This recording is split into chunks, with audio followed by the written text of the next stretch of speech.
Hello folks, how's it going? It's time for some more hobby nightmares. I hope you're having a wonderful day, as we are now halfway through the week, or at least you are, because I record these a day or two early. One little rant I want to get out the way before we start. Today, I went to the gym, as I like to do on a weekday. Have you ever come across this, lads and ladies who've been to the gym? Have you ever come across that guy at the gym, right? You're on the treadmill. And you're going, say, a brisk walk or a slow run, getting your heart rate up, getting it up there, and you're going to stay there for 30, 40 minutes, bit of cardio, lovely stuff.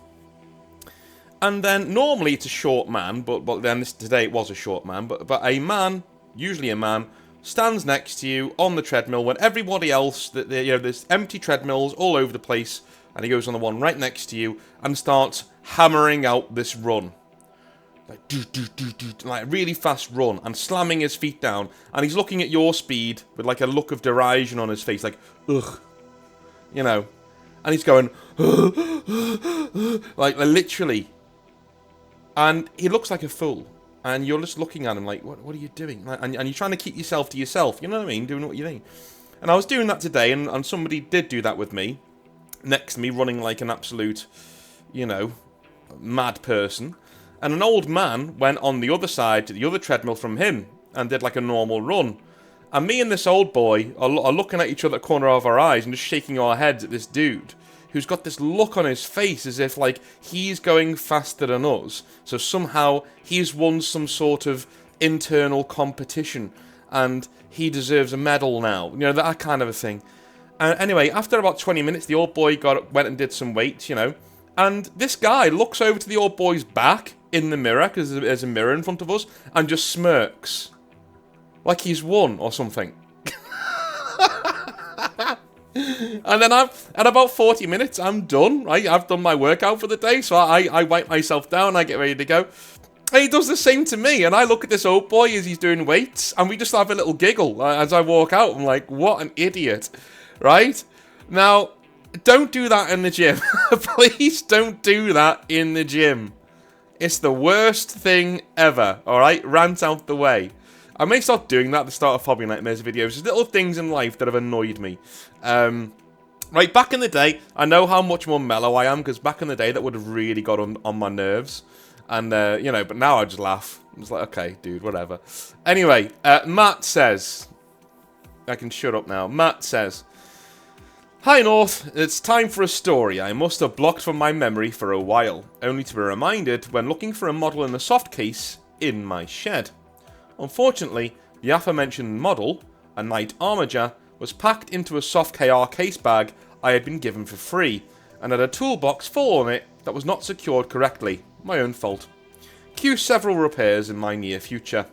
Now for the hobby nightmare to truly begin. Please feel free to refresh yourself when required. Thank you very much. Me and my wife shared a house ever since we got married in 2014. Congratulations. First year we lived with her parents in her house. Oh god. Which has its own nightmare associated with it, which I will share at a later time. Do not live with your in-laws. Do not live with... If you've got any other choice, lads, don't do it. I lived with my in-laws in America, and they were two of the nicest people you could ever, ever be around, ever. And it was still a living hell at times. Like, don't do it, alright? After we moved in together, and had access to each other's car, we would regularly swap which person used which car, depending on need, requirements for boot space, etc. My wife had a smallish Peugeot 306, and I have a Rover 45. One weekend, I had borrowed her car to go to Warhammer World for a collection of small games of 40k. Nothing competitive, but the collection had to be fully painted and based. Yep, Warhammer World, those are the rules. It was a slog to get my list completed due to work commitments and married life, but I was able to complete my models and felt very proud of my achievement. Usually, when returning home, I would empty the boot of the car of my property and store the boxes, which were soft cases for the most part, in their designated location in my house or shed for long-term storage. However, on this occasion, be it distraction from our two young dogs at the time, lateness returning from Geek HQ, for forgetfulness, I had omitted the simple act of putting my property away. They were in the boot of the Peugeot, covered by the parcel shelf and secured safely therein. I thought nothing of it. Until the following day, my wife was returning from her parents' house, and later than expected. I assumed she had hit traffic, so continued with daily chores, and idly thinking about my next purchases. A true hobbyist if ever there was one. I received a phone call from a private number. It was my wife. I asked why she was calling from a private number. She had called me from a police mobile after she had been involved in a collision with a transit people carrier. She had pulled up to a junction and waited for a gap to appear, only for the transit to smash into the back of her Peugeot. The rear of the car was smashed to pieces, and my wife had suffered minor injuries, fortunately. However, her phone was also broken in the collision. Please don't tell me you ask your wife about your models at this point. Please don't tell me. Please don't tell me. It was at this point a terrible feeling of dread hit me. Where was the box of models? Dude, your wife nearly died. What is wrong with you people? What is wrong with you people? She was in a bad collision on the road, man. That could have... But what about my toy soldiers? It was at this point a terrible feeling of dread hit me. Where was the box of models? Had I remembered to put them away? Now, I am not heartless. I was more concerned with the welfare of my wife, good. But a part of me felt as if something important I held dear was also destroyed. That was when the police officer took the phone back and asked what the contents of the black canvas bag was in the boot, since it was a collection of shattered plastic items, and they wanted to be sure it was not toxic. I informed the officer of the contents, to which he replied, "Oh, is it Warhammer?" What on earth? I had to explain my hobby and the monetary value of the contents to the officer. The one time when explaining for insurance purposes the true RRP value of your hobby has to be disclosed, yeah. Even though my wife spends a good sum of makeup and jewellery, I could still hear her mutter, "How much?" on the other end of the line. Dude, you destroyed my army by getting into a collision on the road. You cannot speak. Keep your mouth shut.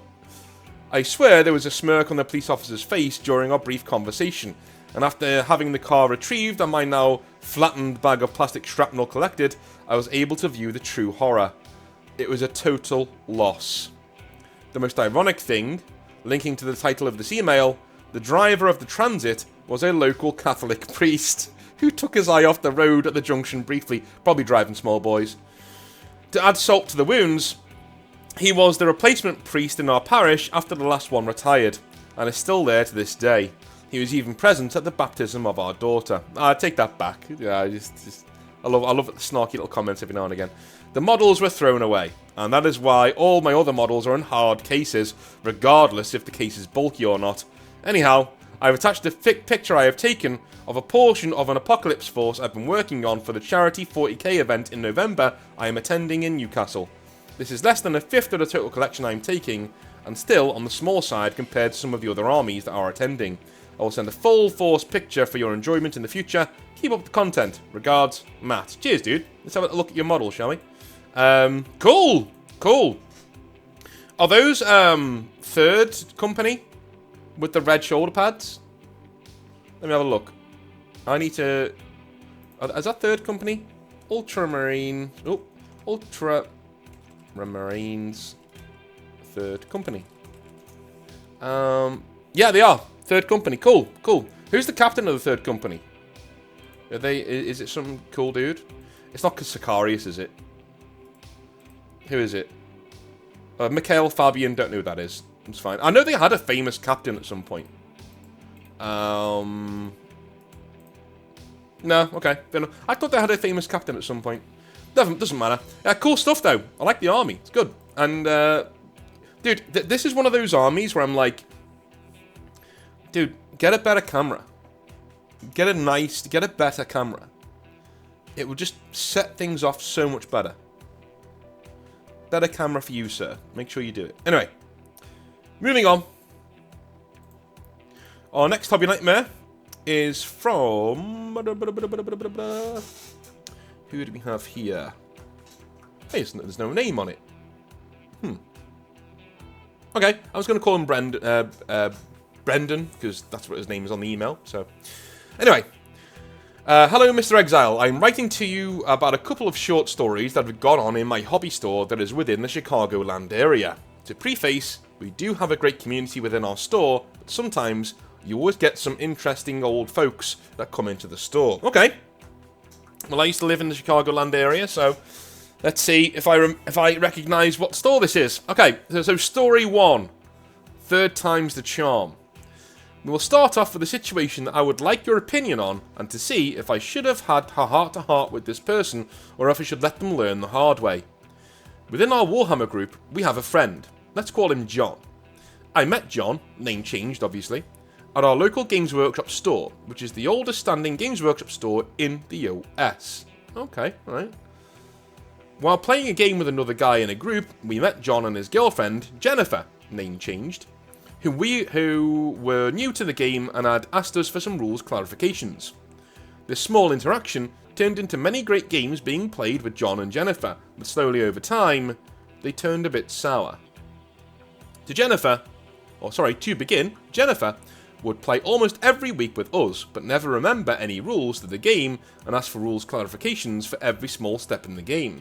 To make it worse, the days where she would just come and watch, quote unquote, would end up with her on her phone, not interacting and complaining about her being hungry. This would lead to us taking a 30-minute break for lunch, but for it, John would turn into a 1 hour due to Jennifer complaining about picking where to eat and then taking 20 minutes to decide on her order each time. Dude, that is like the most stereotypical woman thing to do. Joe, when people like say things like that about women, like they go, "Oh, all women do this," right? You know what I mean? This is literally it. Something that should take half an hour takes an hour and a half because they just can't make their minds up and decide what to do. When a bloke goes, "Subway, lads," yeah, Subway. I'll have a cheese McPhilly, whatever it is, and they do it. You know, especially hobbyists. Oh my god, hobbyists are like, like literally, they don't care. Popeyes, yeah, Popeyes. And they walk into Popeyes and they get some chicken. You know, it's crazy. Anyway, they will deliberate hobby things, but real life things, hobbyists don't deliberate, they just do it. Especially dudes. After a few months, John and Jennifer split. I wonder why. But not long after, John met a new girl. Almost immediately, John would bring his new girlfriend, Ashley, into the store to watch us play every week, and once again, she would sit there on her phone, complain she was hungry, and beg to leave if the game was taking too long. Too long for her would be around the 30-minute mark, and we know the 40k, that is just the first turn, if you're lucky. The week she was not there, John would complain about how much he would buy Ashley models to paint with him while he painted his own, and she would never touch them. We would ask him why he kept buying her models if he did not want anything to do with them, and he told us it was because he loved the hobby and wanted his partner to enjoy it with him. This is where I realised maybe something needs to be said, but the next day after this conversation, John called things off with Ashley because she was hiding a big secret from him. The secret was that Ashley was stealing from John to buy alcohol to feed her own addiction. Going into a short hibernation from the dating world, good, John decided to work on himself instead of worrying about finding a new girlfriend. We had many talks with John in our game group about how it is okay to be with somebody and not share the hobby with them due to him being constantly complaining on why he could not find a girl that loved the hobby as much as he does. Well, fast forward to the last month, and John has met a new girl, Beth, and one night he brought her over to his apartment.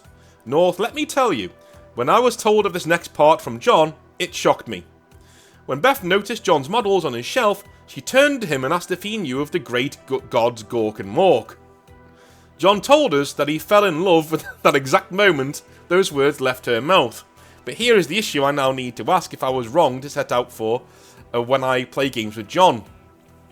Due to having many games ruined by the two girlfriends in the past, I asked John to let me know if he would be bringing Beth and that I could have to give my permission for her to attend. I know she wants to learn the game, but I've been burned 2 times already with the same situation, and I'm not sure if I can play any more games that result in another girlfriend sitting there on their phone, complaining about lunch and making him miserable whilst trying to play. I know you've spoken about gatekeeping your hobby, Because I only get 1 day a week for a few hours to play a game, and due to past experiences, I do not want to spend my time this way. John did agree with me and understood. North, please give me your honest opinion on if I am wrong to ask this. Okay, if it's your club, no. You know, like if it's your club, no. You can ask that all you want. It's fine, you know. But if it's not, then I would say that's a maybe police your own time, but don't ask. You know, you need to ask me if they can attend this public group. No, she doesn't. He literally doesn't need to do that, right? It's a public group. He can do what he wants. It's up to you whether you want to play with them or not. That's completely up to you, and you can say, listen, you know, I've been burned before, and I want to get to know this girl before I play a game with her, because I'm not having it ruined again by one of your bad dating choices. That's fine, you know. In terms of gatekeeping, this isn't a gatekeeping situation, alright? This girl seems to know her stuff and seems to really like the hobby and wants to get involved, right? So, but I would say, I would even say to her, look, listen, you know, do you know what women like, right? When you badmouth exes, oh, they love it. Oh, if you've got a mate, right, who's got a new girlfriend and you want that girlfriend to like you, as in, you know, you'd want to get on with her, say something shitty about one of his exes. He's like, oh, thank God he met you. His last one, oh my God. Didn't get me started. Did my head in, right? Absolutely annoying. She'd be like, oh, really? Wow, let me know. You know, I've never known a woman not to go for that. So say that to her. Say, listen, his last girlfriend who was here was a pain whilst playing this game, you know. So I don't know, like, can we play a small game? You know, I'm sure you'd be okay, but can we play a small game, because like I don't want to have my time ruined. You know, it's gonna sound like you're an asshole either way, man. You may as well rip the band-aid off. It's like, listen, you know, the last girl he brought in here was a right pain in the arse. Right pain in the arse. Like I didn't want to be in the hobby at all. You seem pretty cool though, but just so you know, like that's happened before, so my guard will be up for a bit. I'm really sorry. You know, I don't. It's not a reflection on you. It's a reflection on the guys, the girls John's been out with in the past. All right, they're all, you know, the one that I've seen in here, dickhead. No, didn't like her at all. Annoyed me. But anyway, let's play a small game, yeah? And most girls would be like, yeah, cool. They can read the room, dude. You know, they can read the room. It's a male hobby. Always has been, always will be. You know. But just be honest. Don't gatekeep it from the entire place, or try to if it's not your group. And even if it is your group, just say, listen, man, how sure are you? Communicate with your friend. How sure are you this girl's on the up and up in terms of being in the hobby? Because if she's going to sit there on a phone all the time, piss off. Don't bring her. You know? I don't get very long to play this hobby every week, so just be honest with your friend, dude. That's what I'd do. Story 2. The Magic Furry. Another hobby that I am playing is Magic the Gathering. Well, we can stop right there. Right? Because we know whenever Magic the Gathering turns up, there's going to be some weirdos on the other end who are ruining it for everybody. And my experience over the last 3 years has been extremely positive with the community the store has built. Sadly, one night this would change when they walked in. I was sitting at a table with a new Magic the Gathering Commander player who was a dad and just played at home with his 9-year-old son, and decided it was time to venture out to the store to play with other people. He was a very nice guy, and I was really enjoying teaching him the ropes. Whilst I was explaining the game to him, 2 people walked up and asked to join us for a game. The first was a normal looking guy who had blue jeans, a white t-shirt and a track jacket. The other one was wearing black skin-tight leather pants, pink leather boots, and went all the way up to their leg to their knees with 6-inch pumps at the bottom. A pink skin-tight leather shirt with no sleeves and a dog collar with a ring to attach a leash. The dad and I knew we were in for an interesting night when this person sat down and immediately said that they go by they/them pronouns. They live among us. Dude, I'm surprised it took you this long to find this person at a Magic the Gathering event. That's the only... That's the hobby shocker here. They pulled out their rainbow deck box, rainbow dice, and probably the weirdest playmat I've ever seen. This playmat had a rainbow background with a furry muscular dog. that was only wearing a leather thong with a very well-endowed bulge, spiky colour, and, this was the weirdest part, a ball gag in its mouth.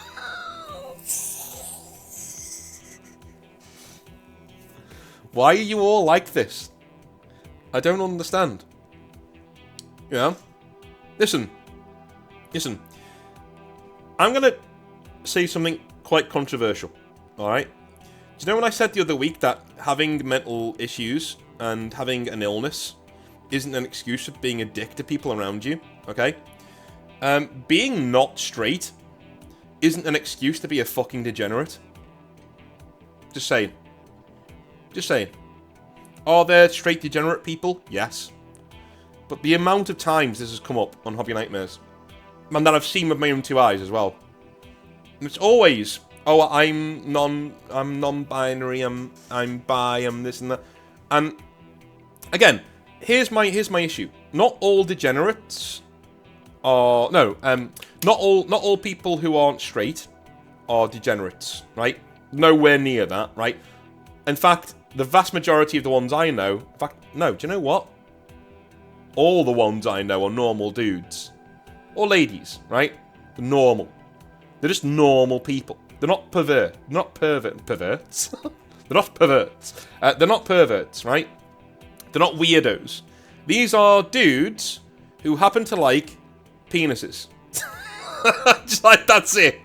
That's it. Apart from that, they are no different to me, right?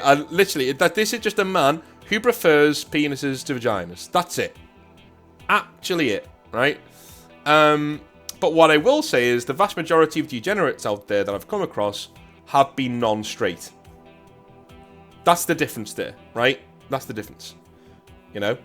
I think people equate one with the other, and that's wrong, right? That is completely wrong. Not all gay people or non-binary people are degenerates in that way. Absolutely not, right? In fact, I would say the vast majority, and when I say the vast, I mean vast, are not. They're normal people who want to be left alone.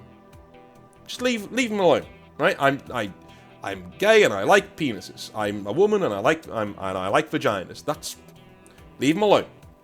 Each their own, right?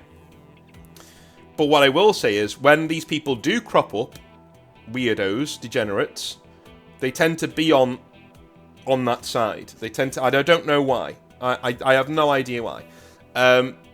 You know, a friend of mine, Mark, he's gay, and he rails against this all the time. He gets really annoyed in that he says, "Look, stop fetishizing me. I hate it." He says, "I absolutely hate it. It's not being gay isn't an excuse to walk around the street with your cock out in a pride parade. It's not an excuse for degeneracy. It isn't. Being gay is just being gay. I like men. That's it." And I agree. Like I cannot fathom how frustrated a gay person must feel, or someone who's trans, a quiet trans, just trans person, normal, but born in the wrong body. Fine, it's very rare, but it happens. I cannot fathom how frustrated they must be seeing things like this go on, and they're like, dude, stop that. Stop that. That is weird behaviour. You know? So I'm with you. If you're watching this and you're gay or you're trans or something, and you are turned off by pride parades, or you're turned off by people like this who want to shove it in everybody's faces, quite literally, I feel for you. I have all of the empathy in the world for you, man. You know, it's hard enough. No, it's not hard anymore. This is another thing. I was about to say it's hard enough being gay. No, it isn't. Do you know what I mean? I was about to say, no, it isn't. It really isn't. Like, because every gay person I know, it's normal. They are normal people. I can't believe it needs saying, right? It's not any harder. Oh, God. No, I'm not going to get down this rabbit hole. Anyway. Okay. North. He says, I should have gotten up and walked away, but I wanted to see how this played out. Yeah, I would stay at this point as well. To sum up how the rest of the experience went, they would only play commanders that were canonically gay and would lie about the strength of their deck which in Magic is a big no-no and would stomp us. This bothered me the most because the dad was a new player and I was hoping this experience did not ruin the game for him because and would cause him to not come back to the store to play. Dude. Alright. Story 3. The Banning. And this is the final one of today. The Banning. Buckle up, this is the worst of them all. Oh, God. Okay. This is the story that is still whispered about in our story. In our story? In our store, I'm guessing, you meant. This is the story that is still whispered about in our store, because of the two characters involved in their interaction. To start, the victim of the story is a strange character, that we will call AG for short. Anime Girl. Okay. Anime Girl is a gentleman, of course, around their early 20s, who would dress up in a long black wig with a purple bow, black eyeliner, purple lipstick, black and purple school girl dress, white stockings, and black dress boots. Anime Girl was known in the store for crying when they would lose a game of 40k or Sigmar and get drunk whilst playing by sneaking shooters under the table in between turns. The antagonist in the story we will call Paul. Paul was a man who was a part of the Pathfinder group in the store. Pathfinder, for those of you who don't know, is basically D&D, but for people who aren't cringe. He was known for arguing during sessions and being very blunt with his statements. See what I mean? I will preface that Paul is autistic and was not good with reading social interactions, alright? Here we go. You can tell this is like oil and water, this. On the night of the incident, we had seen Anime Girl sneak at least 8 fireball shooters and was having the time of their life. Paul was across the room playing in a Pathfinder session. In Anime Girl's game, they had though they were going to win, this there stuff just doesn't read properly. This is why this pronoun shit doesn't wash. It doesn't even read properly. It's just like I'm addressing multiple people. It's one person, they, them, right? Good lord. In AG's game and Anime Girl's game, they had thought they were going to win, when suddenly their opponent moved their Baneblade into line of sight of AG's block of Morven Val and Paragon warsuits. North to reference the saying of the Power Rangers, it was not Morven's time, and AG's unit that would have sealed the game for them if they had survived was blown off the table. This loss caused Anime Girl to go into a spiral, and they then began to break down into a tantrum. This tantrum caused so much noise it interrupted the DM of the Pathfinder's game, who had to pause it until it was done. I am not sure what scene was happening in the Pathfinder game, but this stoppage annoyed Paul so much that he got up from his table and walked over to Anime Girl and said this. Listen up, you schoolgirl F. Do you know when in the UK back in the day, right? If you're going for a cigarette, some people used to say, "I'm going outside for a fag," right? Okay, that's what he said. Listen up, you schoolgirl. Da-da-da. Stop your crying now before I slap your bitch mouth. My character is in his climax moment, and this interruption is ruining it. That's the most autistic way. That's the most autistic way to shut this down. There's no irony there. My character is in his climax moment, and you are ruining it. Immediately, our store manager grabbed Paul by the scruff of his shirt and threw him out of the store and told him to never come back. After this, you could feel the aura in the room as everybody was shocked and holding back from laughing, because it was one of the craziest and most out-of-pocket interactions we'd ever witnessed. Dude, hang on. Hang on. So he's thrown out, and this thing, who is drunk in the store, and throwing an absolute hissy fit every time they lose a game, is allowed to stay. What? Am I going crazy? Am I losing it? Doesn't sound right.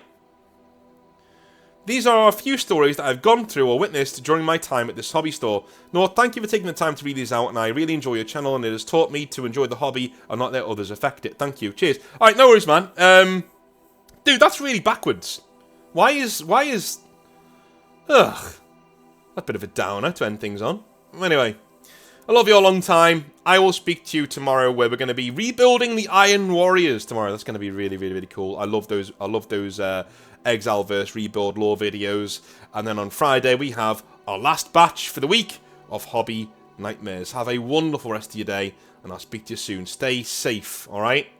Have a good one. Bye now.